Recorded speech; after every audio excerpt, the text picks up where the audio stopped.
Mazava ny havatra izay nalefa ny filohan'ny Fanavaozana Republikan'i Madagasikara amin'izao fotoana izao fa tsy ho avelantsika ho ravan'ny politika izao Fanavaozana izay nandrasany be sy ny maro amin'izao ankehitriny izao araka ny voalazany hatrany ka ny pitsopitsony mahakasika an'izay ny fakafakena amintsika atao anatin'ity vidéo ity ka manasantsika rehetra anaraka an'ity vidéo ity hatramin'ny farany.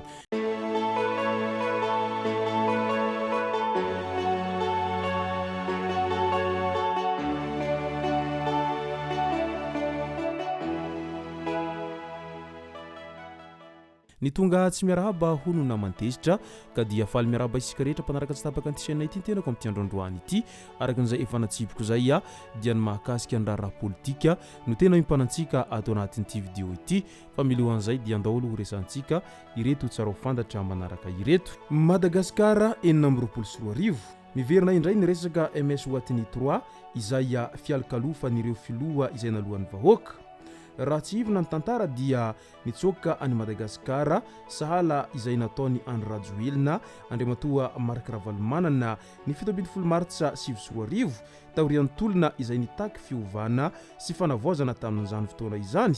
Ny 14 Marsa 2020 dia nanao fitsidiana voalohany tao Swaziland izy tao Unitaloha izy tamin'izay fotoana izay ary nihona tamin'ny MS Wati 3 izay filohan'ny Troika any Sadek tamin'izany ary nifantoka tamin'ny zavaniseho tao Madagasikara ny resaka izy ireo.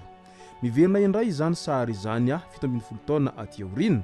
Mbola tao Eswatiny indray no fitsidiana voalohany nataony Andriamatoa Andry Rajoelina izay nitsoka ny Madagasikara ny volana Oktobra 2020 ary mbola nimpanjaka MS Wati 3 izay miomana handray ny fitantanana ny Troika eo anivy Sadek indray no nandray azy tamin'izay fitsidiana izay. Tsy ampy raha ny fanambarana fotsiny no ataony fitondrana ny Fanavaozana Republika Malagasy manoloana ny zavamisy ankehitriny fa tokony handray fepetsa hentitra amin'ireo vondrona Afrikanina izay anisany mandray anjara amin'ny fanakorontanana ny firenena Malagasy hoy ny olom-pirenena raha naneho ny heviny ary manaramaso ny zavamisy amin'izao ankehitriny izao fa tena fanitsakitsahana sy tsy fanomezana hasina ny maha-malagasy sy ny fitondrana malagasy mihitsiny izao zavamiseho amin'izao ankehitriny izao hoy ireo olo sasany izay manaraka ny toetra raha misy amin'izao ankehitriny izao manoloana an'izay fiverenana natao ny teo aloha izay. Manoloana ny fitsidian'ny filohan'ny Fanavaozana izay mandeha fiaramanidina indray no resaka satria raha ny voalazany fotsitsotsi olanareo ve fa tanindrana kotie ny filoha mangataka anareo hamaly ny fantaniana ary fa tsy ilay miolakolaka no atao araka ny voalazany hatrany.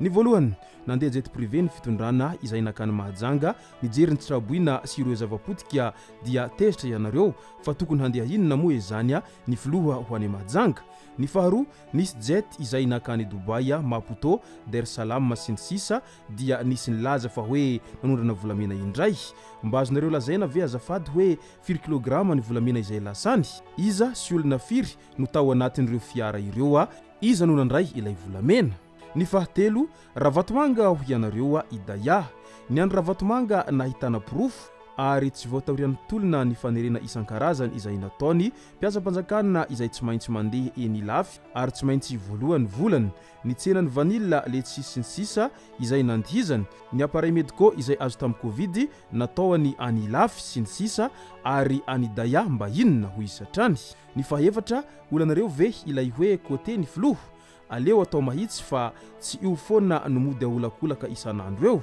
Misy namana manenjika mafy ny fitondrana amin'izao mantsy tena namoaka fanemerina hona tsy mampianajanaka ho fonctionnaire fa kote no betsaka fonctionnaire ka izy ireo hono ny tena nampanao kolikoly. Ny fahadimy mipiaraka tamin'ny fitondrana teoloha ihany ve izy ireo manenjika be fahatany ireo fa be sinema hatramin'izay sa ilay hoe tsy anareo no nampidaraboka ilay fitondrana teoloha ny olanareo. Ny fahenina ianareo izay mahazo manopa sy manaratsy sy mampandainga ny PRRM fa izy tsy mahazo mamaly. Ny fahafito azonareo lazaina eto ve hoe iza no tokony eo amin'ny toeran'ny Kolonely Mickael amin'izao fotoana izao.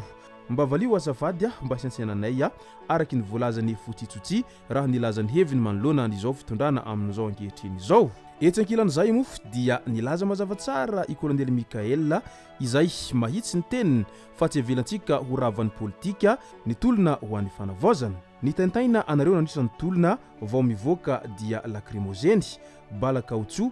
ary korontana isan-karazany tamin'ireny tolona ireny fa izahay kosa vao mifoha maraina miala vady amanjanaka dia ny hofaty sa ho velona no tao anaty lohanay. Raha velona dia mety mbola higadra fa vambaso ny tena nahatahorana satria tsy mora ny tolona. Noho izany tsy velantsika ho ravan'ny mpanao politika izany ary betsaka ireo izay efa mizara vola anohany mba hisiny fanakorotanana ao Madagasikara hoy ny filoham-panjakana Kolonely Mickael Randrianirina tao Mahajanga raha nitava tamin'ireo mpianatra ao amin'ny université ny Mahajanga. Nambaran'ny filoham-panjakana fa atao laharam-pahamehana ny fanamboarana ny fotodrafitrasa hanampy isa ny efitrano fianaran'ny mpianatra amboarana amin'ny alalan'ny tetikasa pas d'œuvre ny lalana mandeha any amin'ny université ary hisy ny fanamboarana lalana rarivato hanohizana ireo izay efa ataony tetikasa ka ny fiadidinana ny republika sy ny ministera anohanao azy miaraka amin'ny fiadidinana ny université ho famahana ny olan'ny mpianatra araka ny volazany hatrany. Voaresaka ihany koa ny mahakasika ny vahaolana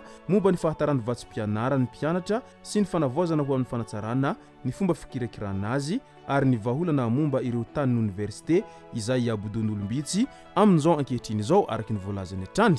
Midika izany fa tsy mikely soroka ny fitondrana amin'izao ankehitriny izao ary ninina ny fanakiviana sy ny fanaratsiana editsiroa dia tsy ataon'izy ireo sakana izany ny amin'ny tsy anohizana ny asan'izy ireo fa ny azy ireo dia asa vita no hifampitsarana ary eleo ny tantara no hitsara fa tsy misy vita ny vafabe izany ka izay no antony matematesan'izy ireo sy andraisan'izy ireo andraikitra feno dia feno amin'izao fotoana izao ao anatin'izao fitondrana fanavaozana izao ka dia miandry an'izay avokoa ny vahoaka rehetra izay tena mangidy hita fatratra ny fanavaozana sy ny fampandrosoana ny Madagasikara amin'izao fotoana ny krizy izay iainany vahoaka malagasy amin'izao ankehitriny izao. Aingane araka izany tsy ho voazarazara n'ireo izay mpanao politika ny malagasy amin'izao ankehitriny izao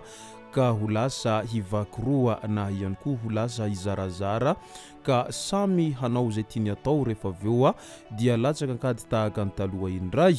Aoka ny firaisan-kina sy ny heriny rehetra no hitambatra mba hiara-isalahy hampandroso any Madagasikara satria izany fampandrosoana izany dia tsy vitan'olona tokana fa mila ezaka sy mila fanohanana avy amin'ny tsirairay raha toa ka te handroso izany isika vahoaka malagasy rehetra amin'izao ankehitriny izao. Izay no masaka azona roso tao anatin'ity video ity tompoko lahy sy tompoko vavy misaotratsika rehetra nanaraka an'ity video ity hatramin'ny farany. Aza dino ny milaiky ny videontsika ary tsara voatrany ny miabone amin'ny chaîne antsika mba ahafahanareo manaraka tsy tabaka ny video zay lefa nahito isan'andro. Tompoko lahy sy tompoko vavy mankasitraka dia mirary soa.